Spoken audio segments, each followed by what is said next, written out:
Shut up and sit down.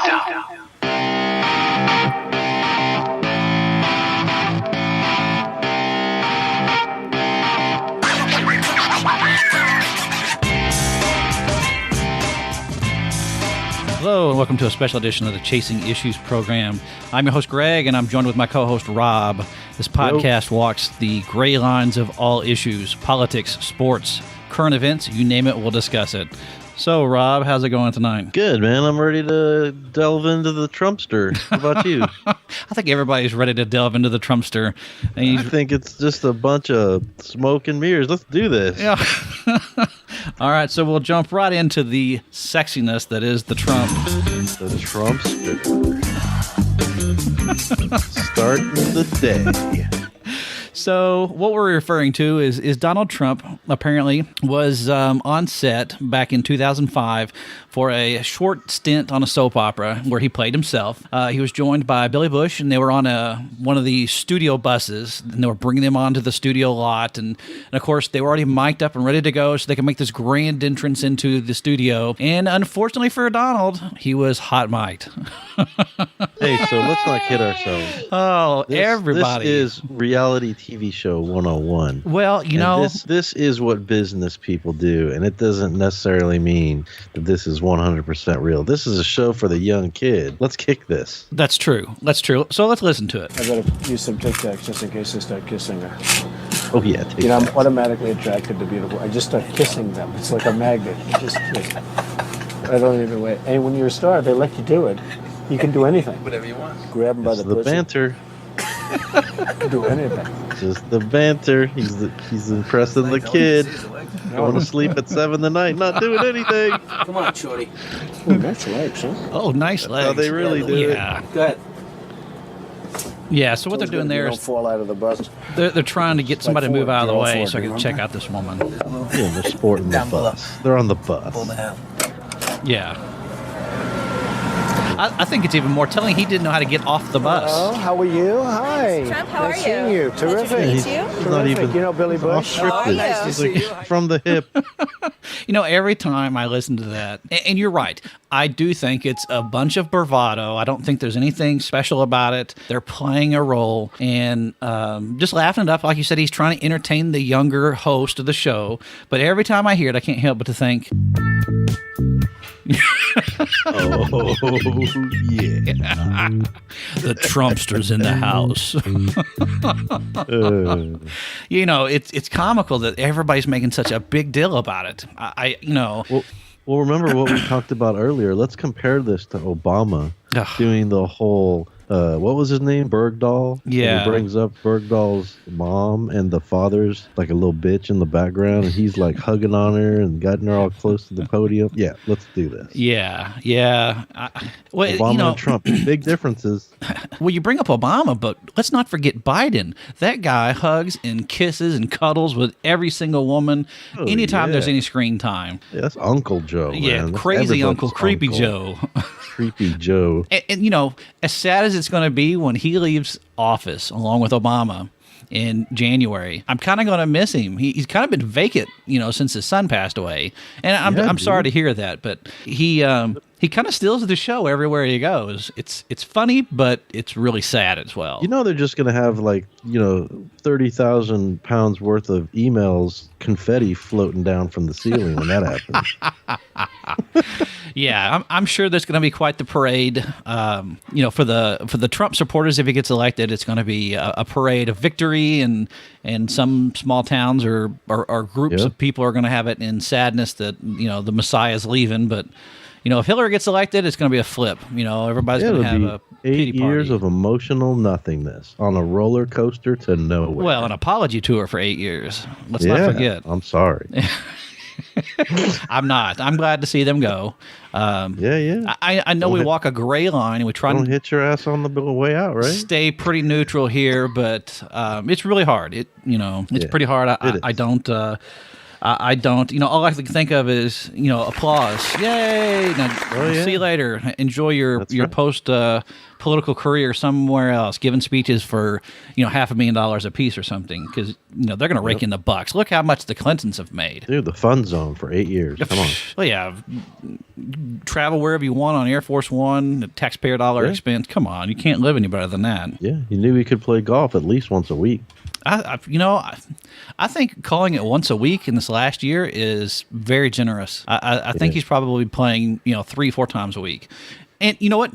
God bless him. I would not knock him for that, because the more he's on the golf course, the less he's spending time, rallying the troops and helping Hillary out in her Wasting our campaign. money. Yeah, wasting our money. So, and let's not forget, Eisenhower was a huge golfer. He was spending a lot of time on the golf course himself, being a Republican, although, I don't know, he'd be kind of a rhino these days. Yeah. And I'm surprised he got away with some of the things he got away with back in his days in the 50s. But he spent so much time at the Masters in Augusta, Georgia, that there's a tree named after him. So we can't really go there. If we can't call him out, a skinny then, tree? Well, in the day, it was already pretty mature, but it's really mature now. It's on. You picked some what buds hole off is of that? it? So know no, no, we're talking about a former military member here. I don't think he's going to be doing those kind of. That's what he says. Yeah. Well, after you're retired, does it really matter? From ball golf to disc golf. Big doobie on the course. We're venturing into libertarian land here on legalizing pot, huh? Which I have no problem with. I honestly do not. I think this is where Republicans always go wrong. Is they want to have bigger fish to fry than to keep worrying about that so much. Sure, let's get the budget under control. Let's get the spending and everything all wrapped up. Try and get our deficit paid down. This is where I think Republicans are constantly going wrong in all politics, from the local level all the way up to the federal level, is they're constantly going after moral issues and they're going after social issues. And, that's fine and dandy to play to their base like that, but that's not what's going to move the needle. We've got to shore up the important things. I personally think if they would stop with the religion so much, even the abortion stuff, what else do they do? The homosexual type gay thing. Let's just go off the economy and jobs to start, the defense. Let's do off the really important stuff and then start tackling some of the other stuff. But they're trying to hit us with all this social stuff so that they forget about the actual real issues that affect us. Well, I can sum it up in one word: multitasking. Multitasking. They're trying to multitask, and they're using a shotgun effect. Let's try and just shoot every issue out there we can and see which ones are successful, instead of being laser focused on the economy or on one specific option or one specific policy, and then tackling that policy and showing a proven track record, rallying the support from their base, and then moving to the next one with a larger number because they've got that proven track record of moving the needle. They'd rather just go after all of it, and it's not effective. It's not effective. Yep. And I think that's one thing that Obama has done quite well. He has not been quite as, he's multitasked, but he has gone issue after issue after issue, one at a time, goal set, match, and moved on. Yeah, so what we want to do here at Chasing Issues is we want to be the gray line conservatives. What we want to do is look at the whole picture and redefine and go in between all these things, make sense out of all of it. That's what the new generation wants to do anyway, and we need to ensure that it's still sane, but at the same time, it's new but improved.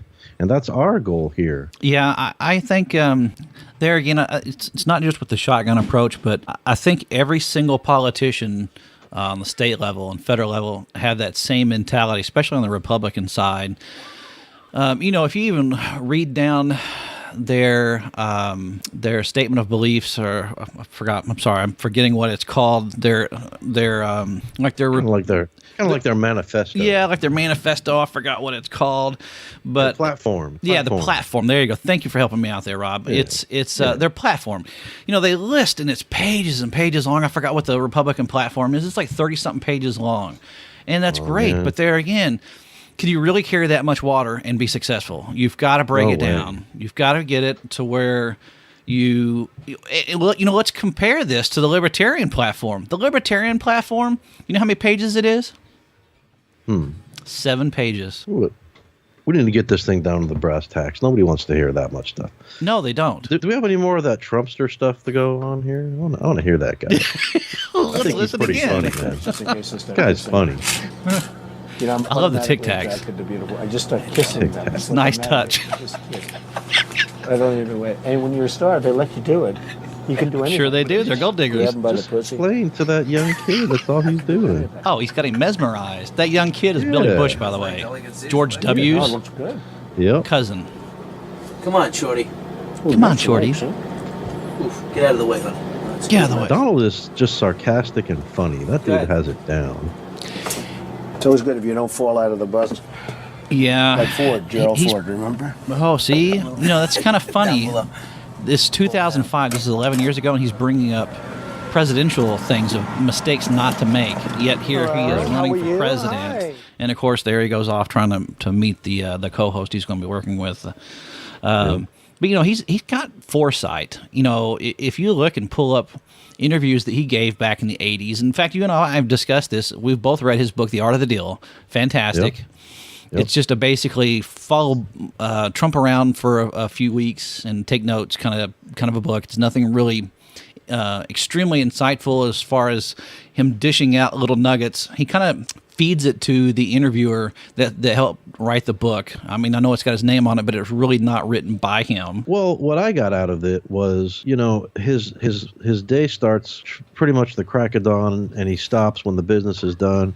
And it seems like all day long he's just taking, he's gathering with people, he's making deals constantly. He's got Holiday Inn deals, casino stuff. I mean, you name it. He is just going all day long, all night long, 40 plus years. I don't understand how people don't think that's valuable, because it's going to take a lot of energy, and this guy's definitely got it more than anyone we've ever seen. Well, I'm glad you brought up the energy because, on the debate Sunday night for the second presidential debates here in St. Louis, they criticized, they being the media, were criticizing the fact that he was pacing and moving all over the stage while Hillary was she looked calm and self-assured, standing or leaning up against her stool. Like I said, Trump was pacing and moving all around the stage, and they kept questioning, why is he doing that? Why is he doing that? He's bothering her, he's making her nervous, or he's annoying me. You're throwing all these different issues out there. But you know what I think it is? Because, like I said, we've discussed it before. We've read his book. I've seen a lot of interviews, and I can't remember if it was in an interview or if it was in his book. But I do remember that he said he likes to have his information on the go. He's constantly moving. And I know you just got done talking about how much energy he has, and he's constantly on the go from the morning he gets up until the evening when he goes to bed, which is usually quite late. Right. And he's on the go so much that when he gets briefed, he's not usually setting like he does on the Apprentice show that he used to be on, the boardroom and all that. Usually, no, he's usually on the go. He's getting briefed by his attorneys, or he's having meetings while walking, or getting in and out of his limousines or other vehicles, or his helicopter, or whatever his transportation mode is. And for the remember when day. they said that his lunch was a can of V8 tomato juice? Well, sure, and then I mean, this dude is phenomenal. he has a cup of coffee, one not egg, normal. and a piece of piece of toast and for breakfast. I mean, that's nothing, And now he claims that no coffee, no alcohol, no drugs. I mean, this guy, no wonder he has all this energy. He's not tainted himself. He hasn't clouded his mind True. so he can make decisions. He's not carved over. Doesn't have a whole bunch of things influencing him to make the decisions. He can do the best for us, unlike any of the rest of them. Yeah, that's true, and I'm glad you brought that up as well, because both you and I are former military. You with 20 plus years in the Marine Corps, and then I did a couple years in the Army and 6 years in the Marine Corps. And so I really have to believe, Semper Fi. I really have to believe that he is a big user of staff work. Now, do you want me to explain staff work, or do you want to, Rob? You explain it. You're the master at that. Yeah. So staff work is basically a presentation of some issue towards the leadership. So what happens if you have a problem, you define the problem. This is why I think he keeps talking about all the politicians from Hillary and everybody else defining the problem and not naming it as they have with terrorism. And so with staff work, you define it, you describe it, and then you start researching all the different solutions potentially. You research the pros and cons of each one, and you document all of this. And then so when you present this to the supervisor, to the leader, all they have to do is review what you have. You offer your recommendation of the choices for the solutions. And then from that, all they have to do as a leader is to make a decision. And if they agree with your recommendation, because you've already researched everything, you just present it, they make a recommendation, and then they'll give you feedback if they're a good leader and say, look, this is why I disagree with you based upon my experiences. You've provided me great arguments, pros and cons, but based on my experiences in the past, this is why I choose this one. Or good job and move on. I just can't Really understand why they don't talk about this openly. Why don't they talk about, they ask them, well, what's your plan? Well, staff works, consultants, I'm going to heavily rely on this kind of stuff. I have all these generals and admirals at my helm.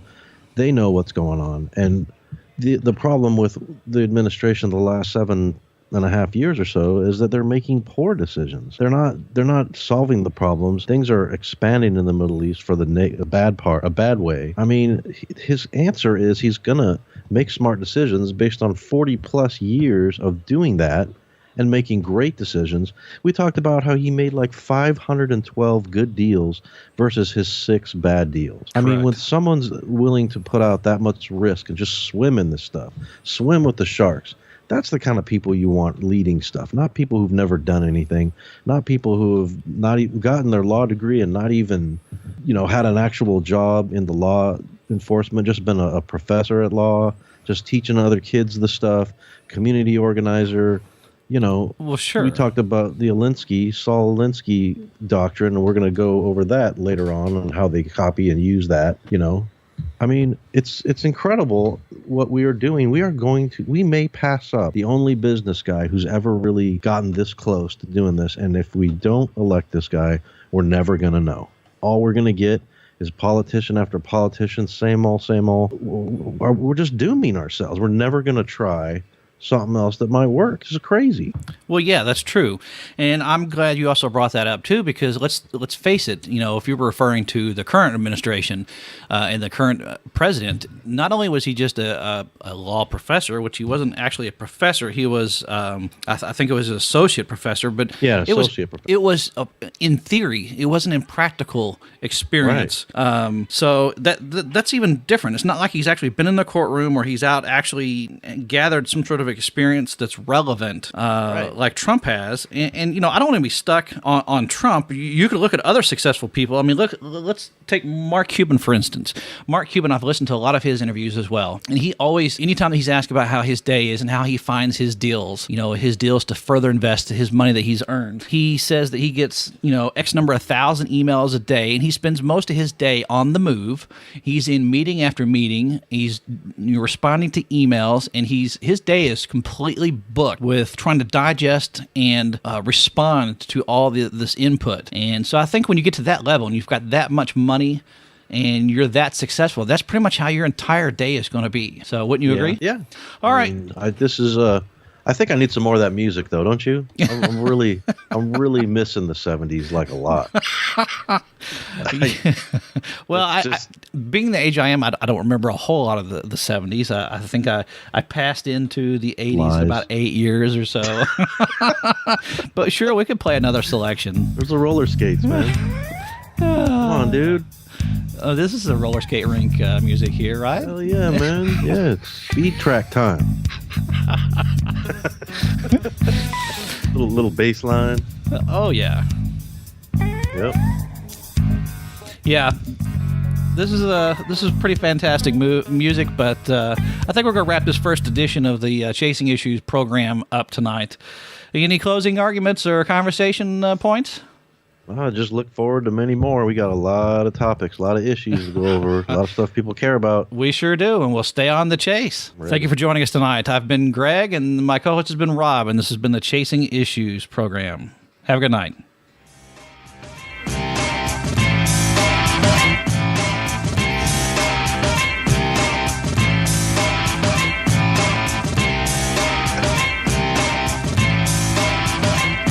gotta use some TikTok just in case they start kissing. You know, I'm automatically attracted to beautiful. I just start kissing them. It's like a magnet. It just